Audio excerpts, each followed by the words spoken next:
dan media pembelajaran. Media pembelajaran dapat dikatakan sebagai alat bantu pembelajaran, yaitu segala sesuatu yang dapat dipergunakan untuk merangsang pikiran, perasaan, perhatian, dan kemampuan atau keterampilan peserta didik, sehingga dapat mendorong terjadinya proses belajar. Macam-macam media pembelajaran.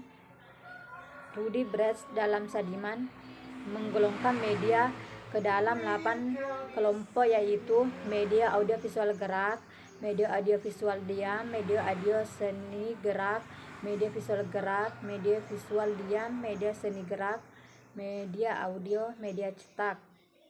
Adapun materi pembelajaran yang disampaikan yaitu berkaitan dengan pertumbuhan dan perkembangan makhluk hidup. Pengertian pertumbuhan dan perkembangan. Pertumbuhan adalah proses pertambahan volume dan jumlah sel sehingga ukuran tubuh makhluk hidup tersebut bertambah besar. Pertumbuhan bersifat irreversibel atau tidak dapat kembali, dan pertumbuhan dapat diukur. Sedangkan perkembangan yaitu proses perubahan menuju kedewasaan melalui proses pertumbuhan dan diferensiasi, dan perkembangan tidak dapat diukur.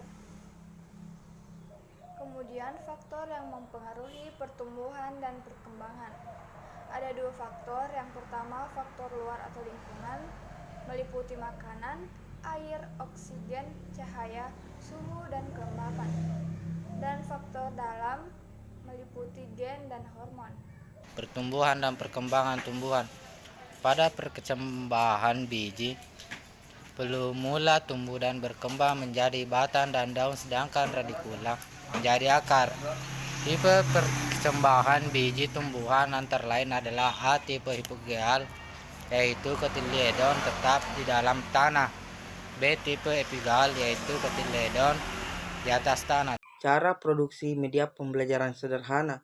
Yang pertama, media visual atau dalam kurung foto atau gambar diam dan realita. Media visual yang digunakan pada mata pelajaran IPA Biologi kelas 8 SMP ini berupa media visual yang tidak diproyeksikan, yaitu berupa gambar diam atau foto dan media realita.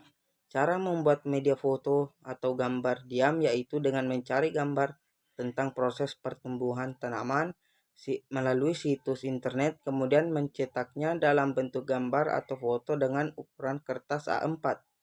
Foto yang telah dicetak tersebut kemudian ditempelkan pada kartus atau styrofoam agar gambar bisa lebih tegak dan mudah ditunjukkan kepada siswa. Adapun proses pertumbuhan media realita yaitu dengan mengambil satu jenis tanaman dari ukuran yang lebih kecil, sedang, dan besar dengan usia yang berbeda, kemudian menyediakan penggaris sebagai alat ukur agar dapat memudahkan siswa dalam mengukur pertumbuhan tanaman.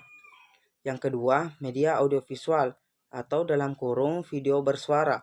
Media pembelajaran sederhana yang digunakan untuk mata pelajaran IPA Biologi kelas 8 SMP ini berupa video bersuara yang berdurasi singkat, namun dapat menunjukkan proses pertumbuhan dan perkembangan tanaman selama beberapa hari. Video tersebut diunduh dari situs internet, kemudian disimpan dan akan diproyeksikan pada saat mengajar materi pertumbuhan dan perkembangan makhluk hidup. Kelebihan dan kekurangan penggunaan media visual. Media visual yang digunakan ada 2 macam. Yang pertama, media gambar diam atau foto, dan yang kedua, media realia.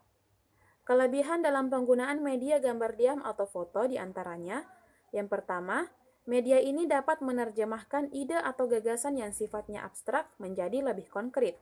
Yang kedua, banyak tersedia dalam buku-buku, majalah, surat kabar, kalender, dan sebagainya. Yang ketiga, mudah digunakan dan tidak memerlukan peralatan lain. Yang keempat, tidak mahal, bahkan mungkin tanpa mengeluarkan biaya dalam pengadaannya. Dan yang kelima, dapat digunakan pada setiap tahap kegiatan dan semua tema. Adapun kekurangan penggunaan media gambar diam, yang pertama, terkadang ukuran gambar terlalu kecil jika digunakan pada kelas besar. Kemudian, gambar diam juga merupakan media 2 dimensi dan tidak bisa menimbulkan gerak. Selanjutnya yaitu Kelebihan penggunaan media realia atau objek nyata. Yang pertama, dapat memberikan kesempatan semaksimal mungkin kepada siswa untuk mempelajari sesuatu ataupun melaksanakan tugas-tugas dalam situasi nyata. Yang kedua, memberikan kesempatan kepada siswa untuk mengalami sendiri situasi yang sesungguhnya dan melatih keterampilan mereka dengan menggunakan sebanyak mungkin alat indera. Adapun kekurangan dalam penggunaan media realia atau objek nyata yang pertama, membawa murid-murid ke berbagai tempat di luar sekolah terkadang mengandung resiko seperti kecelakaan dan sejenisnya. Yang kedua, biaya yang diperlukan untuk mengadakan berbagai objek nyata kadang-kadang tidak sedikit, apalagi jika ditambah dengan kemungkinan kerusakan media dalam menggunakannya.